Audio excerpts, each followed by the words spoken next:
Ternyata fitnah yang kita alami sekarang ini, Pak, nggak ada ceritanya makin turun, nggak ada. Ini makin nanjak, Pak.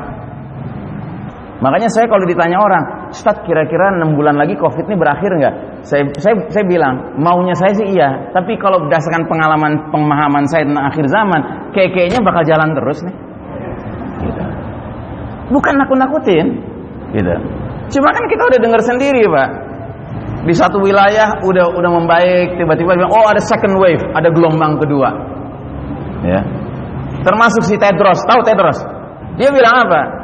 Masyarakat dunia siap-siap akan ada jenis virus baru, ya kan? Innalillahi wa inna ilaihi raji'un. Terus aja begitu, Pak. Hidup dalam ketakutan yang enggak ada habis-habisnya. Bismillahirrahmanirrahim.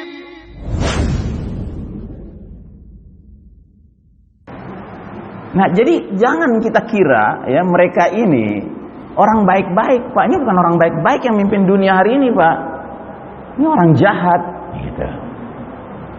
Dan mereka ini suatu kaum yang punya ambisi. Nanti saya jelaskan, belum sampai kita ke situ.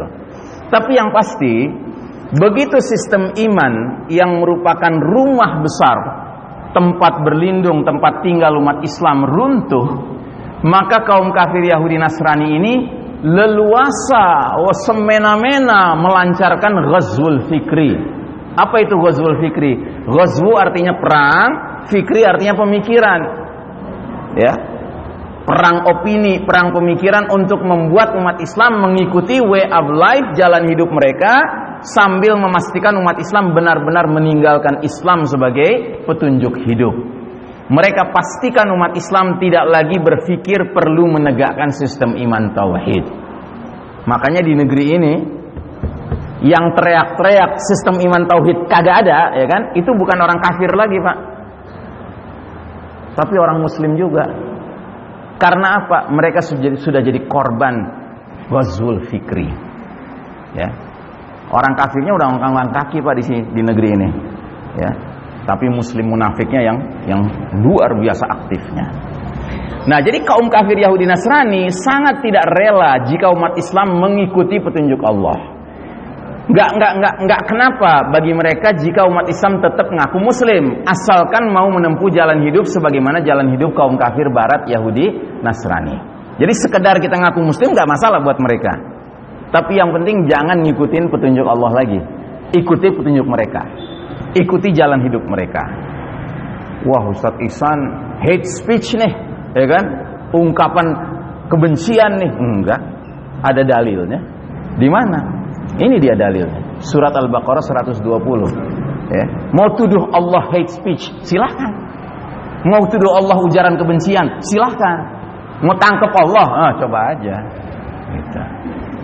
Apa kata Allah? Walan tardu ankal yahud walan nasara hatta tattabi'a millatahum. Dan kaum Yahudi serta Nasrani tidak rela kepada kamu Muhammad dan kepada umatmu Muhammad sebelum engkau dan umatmu mengikuti millah mereka, jalan hidup mereka.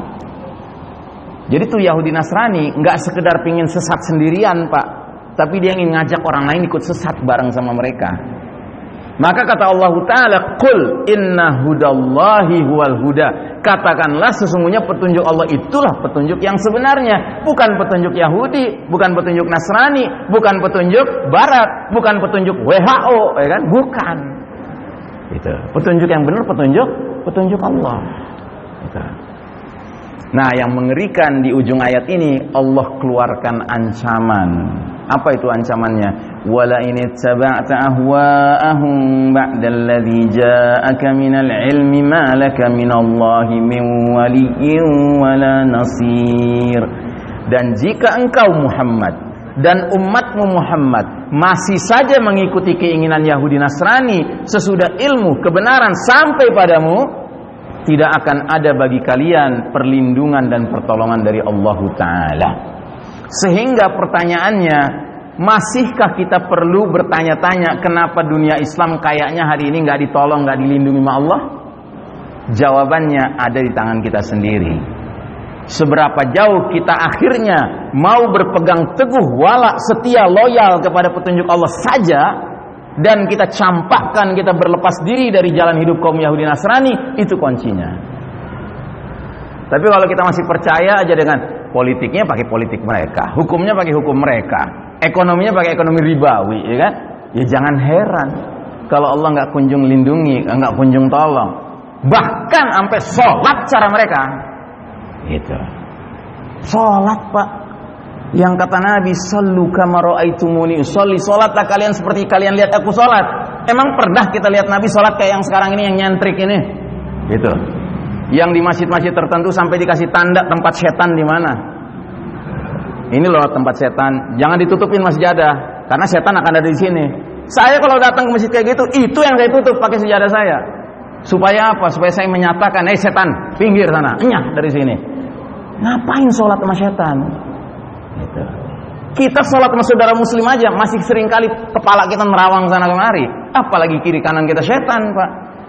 Apalagi ruang buat setan yang sampai 1,5 meter. La haula wala quwata illa billah. Berapa jogrogan setan tuh nongkrong di situ. Gitu. Kan itu sabda Nabi kan? Wala tadharu ya furujatin lisyaitan. Jangan kalian biarkan celah-celah itu untuk menjadi tempatnya setan. Itu kata Nabi begitu. Enggak mungkin Nabi bohong. Kita enggak bisa ngelihat setan, Pak, tapi Nabi bisa ngelihat setan. Nabi enggak mungkin bohong. Ya. Makanya kalau kita mau sholat dengan sesama orang beriman, ya carilah tempat sholat yang nggak pakai tanda-tanda, gitu loh. Yang memang semuanya untuk orang beriman. Nah, jadi saudaraku rahimakumullah, sampai Allah mengatakan ma ashabaka min hasanatin faminallah wa ma ashabaka min sayyi'atin famin nafsika. Apa saja nikmat yang kalian peroleh hakikatnya datang dari Allah. Tapi apa saja bencana yang menimpa kalian hakikatnya dari kesalahan diri kalian sendiri. Ya, siapa juga yang nyuruh untuk ngikutin Yahudi Nasrani? Siapa juga yang nyuruh ninggalin Allah dan Rasulnya? Ya, baik, itu yang kedua. Sekarang yang ketiga. Ini era penuh fitnah seperti sepotong malam yang gelap gulita. Ini bahasanya Nabi ini dalam hadis beliau. Beliau bersabda, "Badiru bil a'mali fitanan ka qita'il lailil muslim." Segeralah kalian beramal sebelum datangnya fitanan. Fitanan itu beda dengan fitnah, Pak. Kalau fitnah itu satu ujian. Kalau fitanan itu seabrek-abrek ujian, banyak ujian. Jadi kata Nabi akan datang suatu era di mana ujian tuh banyak sekali sampai dunia kayak seperti malam yang gelap gulita. Maksudnya bukan gelap beneran, Pak, tapi kita dikepung sama nilai-nilai yang gelap. Nilai apa? Nilai kekufuran, nilai kemunafikan, nilai kesyirikan, nilai kemaksiatan, nilai kemungkaran, nilai kezaliman, nilai kedustaan. Itu di kiri kanan depan belakang kita banyak benar sekarang. Atau Anda nggak setuju? Anda bilang, enggak Ustaz, di mana-mana keadilan sedang tegak. Enggak Ustaz, di mana-mana kemakrufan sedang berlaku. Enggak Ustaz, di mana-mana keimanan yang ada, ketaatan yang kalau saya ada orang ngomong gitu, mendingan saya suruh wudhu sanalah. Lo baru bangun kali masih belekan lo. Gitu. Udah jelas kita ini dikepung, Pak, sekarang dengan nilai-nilai keburukan. Gitu. Makanya Nabi menggambarkannya seperti malam yang gelap gulita. Dan yang lebih mengerikan, ternyata fitnah yang kita alami sekarang ini, Pak, nggak ada ceritanya makin turun, nggak ada. Ini makin nanjak, Pak. Ini sabda Nabi, fitnah akan kian memuncak hingga keluarnya puncak fitnah, Dajjal. Nabi bersabda, sungguh fitnah sebagian kalian lebih aku khawatirkan, aku takutkan dari fitnahnya Dajjal. Dan tidak ada seseorang yang selamat dari rangkaian fitnah tersebut, melainkan dia pasti selamat menghadapi fitnah selanjutnya, fitnah berikutnya. Dan tidak ada fitnah yang dibuat sejak dunia ini hadir, baik fitnah yang kecil maupun besar, kecuali untuk menjemput kedatangan fitnah Dajjal. Makanya saya kalau ditanya orang, Ustaz, kira-kira 6 bulan lagi COVID ini berakhir nggak? Saya bilang, maunya saya sih iya. Tapi kalau berdasarkan pemahaman saya tentang akhir zaman, kayaknya bakal jalan terus nih. Gitu. Bukan nakut-nakutin. Gitu. Cuma kan kita udah dengar sendiri, Pak. Di satu wilayah udah membaik, tiba-tiba bilang, oh ada second wave, ada gelombang kedua. Ya. Termasuk si Tedros, tahu Tedros? Tedros bukan tukang jual es, bukan. Tedros ini pimpinan Badan Kesehatan Dunia. Dia bilang apa? Masyarakat dunia siap-siap akan ada jenis virus baru, ya kan? Innalillahi wa inna ilaihi raji'un. Terus aja begitu, Pak. Hidup dalam ketakutan yang enggak ada habis-habisnya. Gitu. Ya. Nah, jadi saudaraku rahimakumullah, fitnahnya akan terus jalan, Pak.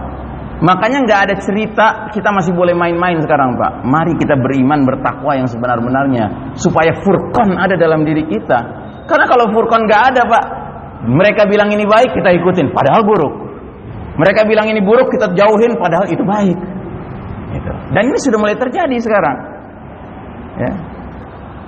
Berapa banyak umat Islam yang resek ngeliatin saudara-saudaranya yang katanya COVID meninggalnya, terus dibungkus kayak lemper masukin dalam kotak. Berapa banyak umat Islam yang resek hari ini? Udah sedikit, Pak, yang benar-benar peduli dengan bagaimana tata cara syariat dalam mengelola jenazah.